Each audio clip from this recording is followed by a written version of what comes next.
बिस्मिल्लाहिर्रहमानिर्रहीम। अस्सलाम वालेकुम नाज़रीन, प्रोग्राम तबादला ख्याल और मैं राजा उस्मान तार आपकी खिदमत में हाज़िर हैं। आज़ाद कश्मीर की सियासत का एक अहम नाम और हमेशा जिसको तारीख़ में याद रखा जाएगा, नाकाबिल फरामोश एक नाम, सरदार इब्राहिम खान साहब, बानी सदर आज़ाद कश्मीर, उनके पोते और सरदार खालिद इब्राहिम साहब, जिन्होंने उसूलों की सियासत में कभी ज़िंदगी में समझौता नहीं किया। इनके फ़र्जंद जनाब सरदार हसन इब्राहिम साहब आज हमारे साथ मौजूद हैं। आज हम हसन इब्राहिम साहब से बात करेंगे कि आज़ाद कश्मीर की जो सियासत है और जिस तरह सरदार खालिद इब्राहिम साहब ने उसूलों के ऊपर कभी समझौता नहीं किया और जो मौजूदा सियासी सूरत हाल है आज़ाद कश्मीर की, इस हवाले से आज हम इनसे तबादला ख्याल करेंगे। सरदार हसन इब्राहिम साहब, आपका बहुत बहुत शुक्रिया, आपने हमें टाइम दिया। बहुत बहुत मेहरबानी। हम आपसे ये पूछेंगे हसन इब्राहिम साहब के आज़ाद कश्मीर की सियासत क्या आजकल जो सूरत हाल है, इस तरह जो रवादारी थी वो ख़त्म होती जा रही है और किसी दौर में एक ऐसी सियासत होती थी कि उसको हर कोई याद रखता था, लेकिन अब सियासत में वो वाली निज़ाम नहीं रहा जिस तरह खालिद साहब ने सियासत की या सरदार इब्राहिम साहब ने सियासत की। अब आपका दौर है, तो आप क्या कहेंगे मौजूदा जो सूरत हाल है इस हवाले से? जी बहुत शुक्रिया। वक्त काफ़ी तब्दील हो चुका है जी। जिस तरह आपने जिक्र किया कि जो हमारी एक रवादारी की सियासत थी, हमारे पास एक लीडरशिप थी जी, जिस लीडरशिप को पाकिस्तान में भी कदर की निगाह से देखा जाता था। जहाँ कहीं वो कश्मीरियों को रिप्रेजेंट करते थे, वहाँ जब वो कश्मीरीज़ को रिप्रेजेंट करते थे उनकी बात भी सुनी जाती थी, चाहे इंटरनेशनली हो चाहे पाकिस्तान के अंदर हो। तो मगर वो वक्त के साथ अब क्योंकि सरदार इब्राहिम साहब भी नहीं रहे, सरदार क्यूम साहब नहीं रहे, केश खुर्शीद साहब नहीं रहे, उसके बाद का जो अगली जनरेशन में खालिद साहब थे वो भी चले गए। अब उनके साथ के दो चार लोग अभी भी मौजूद हैं असेंबली के अंदर, मगर बदकिस्मती से जो रोल ये जो सीनियर दो तीन लोग हैं जो उनका रोल होना चाहिए वो रोल हमें नज़र नहीं आ रहा। मैं तो अपनी बात नहीं करता, मैं क्योंकि नया हूँ सारे सिलसिले के अंदर, मगर हमारे पास कम से कम इतना है कि हम एक जो असासा है हमारे पास वो खालिद साहब की एक लेगेसी है, जिस लेगेसी को हम कोशिश कर रहे हैं कि वो जो रास्ता हमारे लिए छोड़ के गए हैं और उन हर चीज़ के ऊपर जो है हमें बड़ी क्लैरिटी के साथ बताया हुआ कि आपने किस चीज़ों को लेकर चलना है। अच्छा, खालिद साहब ने कभी अपने जो उसूल थे उनको नहीं तोड़ा और उसूल पसंदी की, उन्होंने एक सियासत की जी। और अपने उसूलों पर कभी समझौता नहीं किया। लेकिन अब हम देख रहे हैं जिस तरह आजकल माहौल है असेंबली में और आज़ाद कश्मीर की सियासत में, पैसे की एक रेल पेल है और हर बंदा पैसे के पीछे भाग रहा है और सियासत, अब लोग तो सियासत करते इसलिए हैं कि पैसा कमाया जाए। जी, क्या कहते हैं आप? मैं आपसे वही अर्ज कर रहा हूँ ना कि खालिद साहब के जब आप उसूल सामने रखते हैं, तो सदर अनवर साहब जब उनको रिटायर करके बनाया गया सदर रियासत आज़ाद कश्मीर, वो भी उस वक्त जनरल मुशर्रफ साहब का दौर था। खालिद साहब ने तब भी एहतजाज किया, नहीं तस्लीम किया उनको। उसके बाद जब मसूद खान साहब को एज वो उस वक्त यहाँ से चाइना के एम्बेसडर रिटायर होके आए थे वहाँ से वापस, और उनको जब बनाया गया सदर रियासत का, तो खालिद साहब ने तब भी एहतजाज किया और कहा कि जी गैर नुमाइंदा हैसियत के लोगों को हम नहीं तस्लीम करेंगे, हालांकि वो हमारे घर के लोग हैं। तो इसी तरह जब अब आज आप तनवीर इलियास साहब को जब आप देखते हैं, तो तनवीर इलियास साहब को आप देखें कि अभी यहाँ से दो साल हुए पीटीआई की गवर्नमेंट को आए हुए, और 2 साल होने वाले हैं, वो 1.5-2 साल हो गए। और ये जब पीटीआई सेटअप हो रही थी यहाँ पे, बिलखुसूस ये जो जनरल इलेक्शन से उसके में यहाँ से 2 या 3 महीने पहले जो है, ये 6 महीने पहले समझें कि अमली तौर पे जो है तनवीर इलियास साहब ने जो है सियासत में कदम रखा। 1 साल के अंदर वो पीटीआई के 1 साल की सियासत के अंदर वो पीटीआई के सदर भी बन गए और उसके बाद फिर वो रियासत के वजीर आजम भी बन गए। अब मुझे ये बताएं कि इनके पास ऐसी क्या काबिलियत थी जो वो 1 साल के अंदर जो है वो एक बड़ी जमात के सदर भी बन गए, जो जिसकी उस वक्त जो है वो पाकिस्तान में उसकी हुकूमत भी थी, और फिर उसके बाद वो वजीर आजम आज़ाद कश्मीर भी बन गए। हाँ, मैं वही अर्ज कर रहा हूँ ना, उनकी कौन सी सियासी रियासत थी जो, या उनके पास वो इतना एक्सपीरियंस था, या उनकी इतनी दानिशमंदी थी, सियासी दानिशमंदी थी कि जी वो ये बन गए। जो फिर अब वो जब वो बात की जाती है तो फिर अब मैं जाहिर सी बात है मेरे सामने तो इस तरह कोई वाक़या नहीं हुआ, मगर जो लोग अब इस बात को तस्लीम करते हैं कि जी ये पैसे की बुनियाद के ऊपर जो है ये यहाँ तक पहुँचे। और फिर आप जब एक मुतनाज़ा इलाका है जिसका जो अभी यूएन में केस उसका पेंडिंग जा रहा है। हम एक अपनी राइट ऑफ सेल्फ डिटर्मिनेशन की जंग लड़ रहे हैं, और उसमें जब फिर आप ऐसे फैसले करके जो हमारी 70-75 साल से जो हमारी जिस क़यादत का आपने नाम लिया, उन्होंने बड़ी कुर्बानियां दे के जो है इस रियासत का जो है ये निज़ाम जो आज हमारे पास अपनी जुडिशरी है, आपके पास अपना इंतज़ामी निज़ाम है, सारा सिलसिला है, वो हासिल किया। तो और फिर हमारा अपना एक रिलेशनशिप है पाकिस्तान के साथ। हम दिली तौर पे जो 19 जुलाई 1947 को जो करारदाद सरदार इब्राहिम साहब ने पास के घर में वो पास हुई, जिसके नतीजे में आज उस पार भी एक जो तहरीक चल रही है, और यहाँ पे भी जो ये बेस कैंप जो कायम हुआ, ये उसी के नतीजे में कायम हुआ ना। और इसको कायम करने के बाद और इस सारे चीज़ों को जो है इस निज़ाम को कायम करने के लिए जो कुर्बानियाँ दी गई, वो 6 महीने में आके जो है अपना सरदार तनवीर साहब ने आके उस सारे के ऊपर पानी फेरने की कोशिश की। हमारा एक जो रिलेशनशिप है पाकिस्तान के साथ, वो बेशक मैंने आपसे अर्ज किया कि ये जो स्टेट ऑफ पाकिस्तान के साथ हमें नहीं है कोई गिला। हमारे साथ जो लोग हैं पाकिस्तानी लोग हैं, वो दिल से कश्मीरियों के साथ है। जो गवर्नमेंट साथी जाती हैं, कोई बीच में कोई फौजी अफसर एक ऐसा कोई आ जाता है जिसकी अपनी कोई साइंस होती है कश्मीर के हवाले से, वो इम्प्लीमेंट करने की कोशिश की है, मगर लोग क्योंकि अभी भी आज जो है वो अपने उस जो बेसिक जो तहरीक है उसके साथ वो खड़े हुए हैं, पाकिस्तानी अवाम भी उसको सपोर्ट करती है, तो उसमें कोई इतना कोई बड़ी तब्दीली कोई ला नहीं सका। उसकी बेसिक बुनियादी वजह ये थी कि उस वक्त आपके पास ये क़यादत थी एक जो इसको डिफेंड भी करती थी। आज कोई अगर पाकिस्तान के हवाले से सेंटिमेंट जो है प्रो पाकिस्तान अगर है रियासत में, वो इसलिए क्योंकि वो जो आपकी क़यादत उस वक्त जो थी, वो उस सेंटिमेंट को जो है वो इम्बेड करती थी अपने लोगों के अंदर, वो ट्रांसफर करती थी उसको, वो लोगों को बताती थी कि जी हमारा जो मुस्तकबिल है वो पाकिस्तान के साथ है। तो और फिर जब ऐसे फैसले किए जाएंगे, जैसे तनवीर इलियास साहब जैसा फैसला है जो एक रियासत के वजीर आजम है, वजीर आजम होते हुए वो उनको जो है वो पुंछ से बाहर ही नहीं आ पा रहे। आप भाई, आप रियासत के वजीर आजम हैं, आप पूरी रियासत को रिप्रेजेंट करते हैं, आपके लिए पुंछ भी उसी तरह बराबर है जैसे मीरपुर डिवीजन है या मुजफ्फराबाद डिवीजन है। मगर बार बार वो कहीं बात होती है कि जी मैं पुंछ से हूँ, मैं पुंछ से हूँ, आप हमारी तारीख को जो है नहीं जानते, तो हम ऐसे हैं और वैसे हैं। तो ये हमें जो है बिल्कुल ज़ेब नहीं देता। ये जो आपकी जितनी क़यादत गुजरी है, इसने कभी इस तरह की डिवीजन जो है अपने लोगों में लाने नहीं दी, ना बरादरी की बुनियाद पर, ना इलाका के बुनियाद पर, ना किसी और बुनियाद के ऊपर। अच्छा, एक और जिस तरह आपने पुंछ की बात की कि पुंछ इज़म वो करते हैं, तो ये भी काफी सारी बात सामने है कि बरादरीज़म भी बड़ा कूट के भरा हुआ उनमें। जी जी बिल्कुल। वो तो अब जब आप के नज़र से गुजरा होगा, जब अभी ये आए नहीं थे, मतलब अभी तैयारी कर रहे थे वज़ीर आज़म बनने की, तो ये तो बाकायदा कहा करते थे कहीं नीचे महफिल के अंदर कि जी मैं अपना जो मुगल जो दास्तान है उसको जो है मैं वापस जो जिंदा करूंगा। तो ये तो वो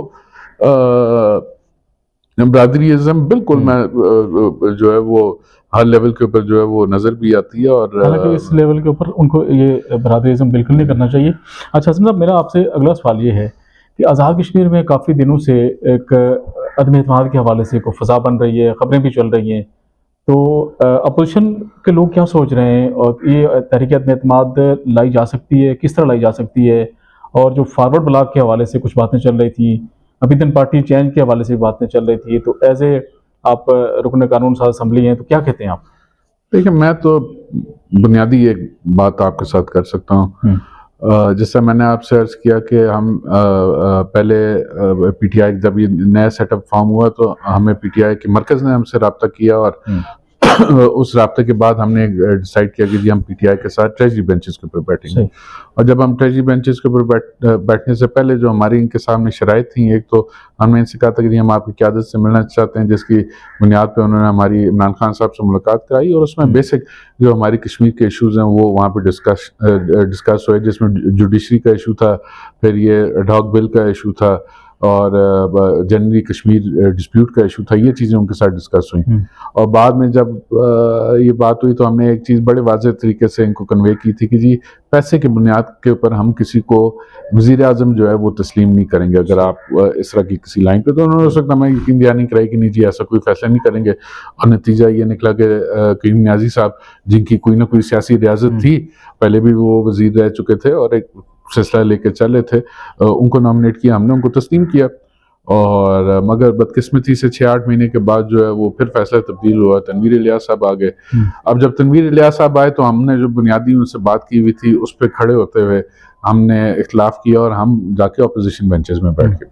हम उस दिन से लेकर आज दिन तक इसी बात पे खड़े हुए हैं कि जी ये जो पैसे की जोर के ऊपर जो एक बंदा जिसकी कोई सियासी स्टैंडिंग नहीं है और वो बिलखसूस इस मुतनाज़ा इलाके में लाके उसको एज प्राइम मिनिस्टर बिठाया गया, वो हमें काबिल कबूल नहीं है और ये हमारी तहरीक के लिए नुकसानदेह है। जो आपके सामने बड़े वाज़ेह जो ये 2-3 वाक़यात हुए, जो एक ये मीरपुर वाला मंगला वाला मामला हुआ, उसके बाद जो फिर पुतले जलाए गए, फिर जो इधर डेमोन्स्ट्रेशन हुई इधर पाकिस्तान में कि जी हम लेके रहेंगे आज़ादी, ये जो हमारी बुनियादी अकीदा है, जो बुनियादी सोच है, वो उसको नुकसान दे रहा है। तो आज भी हम उसी बात पे खड़े हुए हैं कि बेशक पीटीआई के अंदर से कोई और सियासी आदमी भी आ जाए, हमें काबिल कबूल है। तनवीर इलियास साहब जो है वो उनका जाना ठहर गया, वो इस रियासत के लिए जो है वो इसकी सारे तहरीक के लिए वो मुअज़्ज़र हैं, तो वो हमारे लिए काबिल कबूल नहीं है। अब जहाँ हम ये बुनियादी बात करते हैं उसमें पीटीआई के अंदर भी आपको मालूम होगा कि जी बहुत सारे लोग हैं जो इनसे इत्तेफाक नहीं करते। और उसका एक अगर आप ये देखें माजी में या हाल ही में एक इन्होंने पार्लिमानी पार्टी का इजलास बुलाया, उससे पहले कुछ 2 वज़रा गए, उन्होंने जाके इमरान खान साहब से बात की इसके हवाले से। फिर एक पार्लिमानी पार्टी का इजलास भी बुलाया गया, उसमें स्पीकर साहब ने भी अपने एतराज़ात वहाँ पे उनके सामने रखे, फिर करीम नियाज़ी साहब ने भी रखे। और वो एक जो है वो सेंटिमेंट इमरान खान साहब तक गया हुआ है कि जी ये जो है ये खराबी ये डाल है और इसको नहीं तस्लीम करते, मगर किसी वजह से फिर वो चीज़ मैनेज हो जाती है। तो हम ने अर्ज़ किया कि ये आज नहीं तो कल, देखिए मैंने आपसे, क्योंकि ये सिस्टम का हिस्सा नहीं है, इनकी सियासी जो है स्टैंडिंग नहीं है, इनकी सियासी रियासत नहीं है, ये कहीं नीचे से ऊपर आए हुए होते तो और सिलसिला था, ये ऊपर से नीचे फेंके गए हैं, तो ये उस सिस्टम का हिस्सा नहीं है। और ये आज नहीं तो कल कोई ऐसी खराबी डालेंगे जो सबको नुकसान होगा, तो ये ऑटोमेटिकली मैं समझता हूँ कि सिस्टम इनको खुद निकाल के बाहर फेंकेगा, ये लंबा चल नहीं सकते। तो आज आती है कल आती है, अदम बात वो आनी चाहिए, क्योंकि आप ये 2 साल देख लें, उसमें एक दिल्ली का काम जो है आज़ाद कश्मीर में नहीं हुआ। एक जगह ये पीटते हैं कि जी हमें फंड्स नहीं दे रहा पाकिस्तान, और 1 साल के अंदर इन्होंने 88 अरब रुपए की नई गाड़ियां खरीद के जो है अपने लोगों को दी हैं, और जिसका इस्तेकाक नहीं है उसको 3-3 गाड़ियां दी हुई हैं। ये अभी कल परसों भी सेशन के अंदर अगर आप उसकी प्रोसीडिंग सुनेंगे तो वो कहते हैं कि जी क्या हुआ अगर मैंने लोगों को गाड़ियां दे दी। भाई ये रियासत किसी कायदे कानून के तहत चलती है ना, अगर मेरा इस्तेकाक नहीं और मैं कहूँ जी आप मुझे एक सरकारी गाड़ी दे दें तो मुझे दे देनी चाहिए। तो इसी तरह जो है वो और बहुत सारे मामलात हैं, इन्होंने बहुत सारे स्वाबदीदी ओहदे जो हैं वो अपने साइंस से जो है लोगों को बांटे हुए हैं, जिनका कोई वजूद ही नहीं है सिस्टम के अंदर, ना वो बजट के अंदर कहीं रिफ्लेक्ट करते हैं, ना वो कहीं महकमा सर्विसेज के पास वो कोई ऐसी कोई पोस्ट अवेलेबल है, और उनको इन्होंने गाड़ी दी हुई है, ड्राइवर दिया हुआ है, फ्यूल दिया हुआ है, और वो सरकारी वसाइल जो है वो जा रहे हैं। और दूसरी तरफ आप कहते हैं कि जी हमारे पास 1 रुपया नहीं है, हम डेवलपमेंट के साथ करें, और पाकिस्तान ने हमारे साथ ये कर दिया, और फलाने ने हमारे साथ ये कर दिया। और ये इस तरह के गवर्नेंस के इश्यूज हैं। आप अगर ये उठा के देखेंगे जितने सेशंस हुए हैं पिछले 3-4 महीने में, अगर आप उठा के देख लें तो उनमें से शायद ये जो कल परसों का एक सेशन गुजरा है, या इससे अलावा एक कोई ऐसा सेशन होगा जिसमें प्राइम मिनिस्टर साहब खुद हाजिर हुए किसी सेशन के अंदर। तो बाकी जब वो खुद नहीं होते तो उनके वज़रा भी जो लोकल हैं मुजफ्फराबाद के, वो 3-4-6 लोग जो 10 लोग हैं वो वहाँ पे मौजूद होते हैं, उसके अलावा कोई बंदा ही नहीं आता वहाँ पे। तो कैसी गवर्नेंस और किस तरह की ये तरक्की कराएंगे। इन्होंने अपनी गवर्नमेंट जो नियाज़ी साहब की गवर्नमेंट थी वो उसके ऊपर ये इल्ज़ाम लगाया था कि बैड गवर्नेंस है जी जी और उसको फिर हटाया और फिर करप्शन का इल्जाम लगाया जी जी और उसी वतीरे पे उसी रास्ते पे ये खुद चलना शुरू हो गया। ये वो तो न्याजी साहब फिर एक सियासी आदमी थे, अवामी आदमी थे, उनके दरवाजे सारा वक्त खुले रहते थे, वो नमाज पढ़ के सुबह जाके दफ्तर में बैठ जाते थे, सारे दिन लोगों को रिसीव वो करते थे। तो ये तो 5 बजे से पहले अवेलेबल ही नहीं होते। तो ये निज़ाम इस तरह ये चल नहीं सकता और हमें बड़ी संजीदगी से मैं समझता हूँ सोचने की ज़रूरत है कि हमने ये जो फैसले किए हैं ये हमें किस तरफ ये चीज़ों को धकेला जा रहा है। और झूठे वादों पे लोग भी, मैं समझता हूँ कि जी हवाई ऐलानात के ऊपर जो है लोग जो है एक लाइन में जो है वो चलना शुरू हो जाते हैं। अभी तक मुझे कोई एक स्वाई जो नोटिफिकेशंस के अलावा जो ग्राउंड के ऊपर अमलन कोई काम मुझे कोई दिखा दे तो मैं मैं अपने आप को कसूरवार कहूँगा। बिल्कुल आप सही कह रहे हैं। जी हम आपकी बात से 100% इत्तेफाक करते हैं कि अभी तक सवाई हवाई ऐलानात के कुछ भी नहीं देखा गया। अच्छा, मेरा एक और आपसे क्वेश्चन है कि पिछले दिनों कानून साज असेंबली का इजलास चल रहा था और वज़ीर-ए-आज़म साहब अचानक अपोजिशन के चैम्बर में चले गए, उनसे बगलगीर हुए।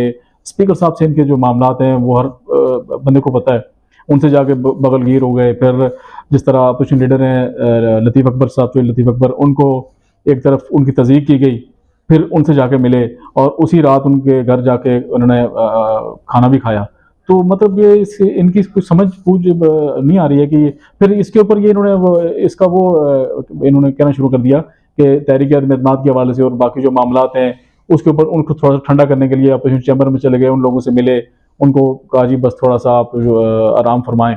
तो ऐसी कोई बात है? मैं आपसे अर्ज करता हूँ ना जी, ये जिस दिन ये वाक़या पेश आया उससे ये जब ये तनवीर साहब आए अपना अपोजिशन चैम्बर में, उससे 10 मिनट पहले जो है वो ये वक्फा हुआ, नमाज का वक्फा हुआ, सेशन जारी था और सेशन में जो उस वक्त माहौल था वो काफ़ी तल्ख था, बिलखुसूस जो गाड़ियों के मामलात के ऊपर ये चीज़ें हो रही थी और अपना प्राइम मिनिस्टर साहब खुद भी उसमें मौजूद थे। तो जब नमाज की ब्रेक हुई और हम गए अपोजिशन चैम्बर में, 10 मिनट बाद 50 बंदे के साथ आ गए प्राइम मिनिस्टर साहब उधर और उन्होंने सारों के साथ मुसाफा किया। मैं भी उस वक्त मौजूद था। हमारे लिए सरप्राइज था कि वो एकदम वहाँ पे मौजूद आ गए। तो आए और उन्होंने फिर जो है वो बैठ के वहाँ पे, जब वो वहाँ पे बैठे तो मैंने मुनासिब नहीं समझा, मैं उठ के वो वहाँ से उस कमरे से बाहर आ गए। काफ़ी देर घंटा एक बैठे रहे उसके साथ, उनके साथ पूरी जो अपोजिशन वहाँ पे बैठी रही और उधर जो यहाँ से एक तो थोड़ा सा ये भी मैंने निकलते हुए सुना, उनको कह रहे थे फारूक हैदर साहब को भी ना किया करें इस तरह। तो बाकी ये है कि वो एक दावत देने आए थे, वो एक तो 5 फरवरी के हवाले से भी कहते हैं कि जी हम मिलजुल के वो क्योंकि प्राइम मिनिस्टर या प्रेसिडेंट आएंगे तो पाकिस्तान से तो मिलजुल के करेंगे। दूसरा कोई दावत कहते हैं उन्होंने दी कि जी सदर रियासत पाकिस्तान जो है वो कोई सारे उनको अपना बुलाना चाहते हैं, अपना मेम्बरान को आज़ाद कश्मीर के, उनको खाना देना चाहते हैं। इस तरह की भी कोई 2-4 बातें की, बट जनरली वो यही इंप्रेशन एक देने आए थे कि जी अपोजिशन मेरे साथ बैठी हुई। अब वो वहाँ से जब मामला हुआ तो मैं वो निकल गया, तो मैं वापस आया तो मुझे लतीफ़ अकबर साहब ने कहा कि जी इस तरह प्राइम मिनिस्टर साहब कह रहे हैं कि जी वो रात 9 बजे घर आना चाहते हैं। मैं कहा जी क्यों आना चाहते हैं घर के? जी कहते हैं आके चाय पीऊँगा, तो आप भी आए। तो मैंने उनको माजरत कर दी जी, मैंने कहा जी मैं तो, मेरे लिए मुश्किल है, मैं नहीं आऊँगा इस दावत के ऊपर। तो रात को फिर प्राइम मिनिस्टर साहब चले गए उनके पास और वहाँ पे फिर उन्होंने लतीफ़ अकबर साहब ने और लोगों को भी दावत दी हुई थी, खाना भी उनको खिलाया। और फिर उससे पहले फिर ये गए अपना उनके चैम्बर में, स्पीकर साहब के चैम्बर में, उधर भी जाके वो बैठे और वो सारा सिलसिला, वो एक वो फोटो जो है वो कैंपेन चली जी। तो उसमें मेरी इतला ये है कि वो वहाँ जाके बैठे ज़रूर और उसके बाद एक कमेटी बनाएगी और कमेटी ने जाके जो है वो स्पीकर साहब के पास बैठ के निगोशिएट करने के जो डिफरेंसेस हैं उनको ख़त्म करने की कोशिश की गई। और उस कमेटी अगर वो कामयाब हो जाती तो उसके बाद यही सुना है कि प्राइम मिनिस्टर साहब ने रात को उनके घर भी जाना था। मगर वो उनके मुज़ाकरात फिर वहाँ पे कामयाब नहीं हुए और वो जो मामला है उससे आगे नहीं बढ़ सका, वो घर उनके रात को नहीं जा सके। तो ये एक उस दिन एक उससे पहले सुबह अपना, क्योंकि फ़हीम रब्बानी साहब और फारूक हैदर साहब के आपस में एक वो जो मामला था जो पिछली दफ़ा हुआ था, तो सुबह उससे पहले सबसे पहले जो है फ़हीम रब्बानी साहब ने भी आके फारूक हैदर साहब से माजरत मांगी। और वो जो कि वो खुद चल के आ गए थे तो वो फारूक साहब ने उनको माफ़ कर दिया उस हवाले से। उसके बाद फिर सारे दिन ये सिलसिला भी चलता रहा। तो वो एक सोची समझी एक कैंपेन थी इस तासर को जाहिर करने की कि जी कोई अदम एतमाद की ऐसी बात है कि जी सारे ही आपस में जो है वो मिले हुए हैं तो इस तरह का सिलसिला था। तो अब जाहिर सी बात, कोई इस तरह की कोई बात होगी जिसने प्राइम मिनिस्टर साहब को कोई पुश की है इस लेवल तक कि जी वो सारों के पास खुद चल के गए और ये तासर जाहिर करने की कोशिश की है। हालांकि सियासत में इस तरह किया तो नहीं जाता अमूमन जी। अच्छा साहब, इससे कल हमने ये देखा कि एक तकरीब में चीफ जस्टिस साहब भी उन्होंने बड़ा भरहमी का इजहार किया इनके ऊपर, कुछ इनके फैसले इन्होंने कहा जी कि अदालतें जो है मेरे फैसले के ऊपर स्टे ऑर्डर दे देती हैं जी। तो इसके ऊपर उन्होंने एक तकरीब में बरमला कहा कि अगर इस तरह आप करेंगे तो निज़ाम नहीं चल सकता है, अगर आपने जजेस के खिलाफ रेफरेंस भेजना है। इन्होंने रेफरेंस की धमकी दी कि आप मेरे फैसलों को स्टे ऑर्डर दे देते हैं मेरे फैसलों पे, तो मैं हम रेफरेंस भेज सकते हैं जी। जो मेरा अंदाजा ये है कि वो जो एक अटॉर्नी जनरल साहब को बीच में सस्पेंड कर दिया था ना, और वो सगी फिर ये चल रहा था, ये एक तो ये वाला मामला था, फहीम रब्बानी साहब वाला मामला भी था, फिर वो उस पर अटॉर्नी जनरल साहब भी सस्पेंड हो गए, फिर बाद में वहाँ से मलिक जफर साहब वाला केस था। तो वो कहीं प्रेस टॉक में वहाँ से प्राइम मिनिस्टर साहब ने कहीं बात करते हुए कहा कि जी इस तरह मुझे लोग कहते हैं कि जी जजेस के खिलाफ रेफरेंस भेजें तो मैं नहीं भेजता, जिस पे मैं हाल से भरहमी का इजहार किया चीफ जस्टिस साहब ने। उन्होंने कहा कि जी अगर आपके पास कोई चीज़ है तो आप भेजें ना रेफरेंस, आप क्यों नहीं भेजते हैं, तो हम उसको लुक आफ्टर करेंगे। तो ये धमकियाँ हमें मत दें, कहने का तो यही मकसद था कि जी धमकियाँ हमें मत दें। तो ये बात ये कि ये जब चीज़ें होती हैं और करने वाले लोग होते हैं तो फिर वो उनको करते भी हैं। तो ये इस तरह अगर स्टेट के अदारे जो आमने सामने, असल में हर अदारे को अपनी हदूद के अंदर रह के चलने की जरूरत, अपने हदूद के अंदर रह के चलेंगे तो कोई मसाइल नहीं पैदा होते। तो आज इसी हवाले से ये मतलब जब आप बार बार ये क्लेम करते हैं कि जी बल्दियाती इलेक्शन जो है वो हमने कराए, जी बल्दियाती इलेक्शन हमने कराए, वो बल्दियाती इलेक्शन एक सुप्रीम कोर्ट के फैसले की रोशनी में बल्दियाती इलेक्शन हुआ और भी कोई और दीगर लोग भी इसमें शामिल थे इसको पुश कराने में। तो ये तो खुद भाग रहे थे बल्दियाती इलेक्शन में, और फिर बाद में जब अपने एतमाद के बहुत ज़्यादा एक प्रेशर इनके ऊपर बना था तो किसी में आज से समझदार ने इनको समझाया कि जी आप इस लाइन को टो करें ताकि ये जो है ये जो आप पे से प्रेशर है ये डिसिपेट हो जाए और ये लोग जो अपने अपने हलकों में चले जाएं। तो ये उस वजह से ज़्यादा जब बहुत ज़्यादा वो प्रेशर बना तो उस लाइन को उसको करने की कोशिश। बुनियादी तौर पे तो ये अपना सुप्रीम कोर्ट का फैसला था जिसको